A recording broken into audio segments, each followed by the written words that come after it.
and today we're going to discuss and show you the white color from Magic the Gathering. Now we're going to go over Sky Hunter Prowler.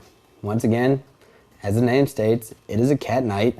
You will see cats a lot in the white. It's 2 and a white. It's a common. It's a 1/3 flying creature, which is pretty good for the cost, but once again, it also has vigilance. Now here we go again with vigilance.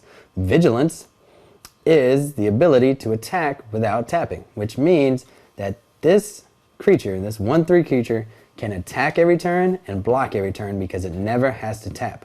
The only thing that will cause this person to tap is a card with the ability or a spell that causes this card to tap or remain permanently tapped.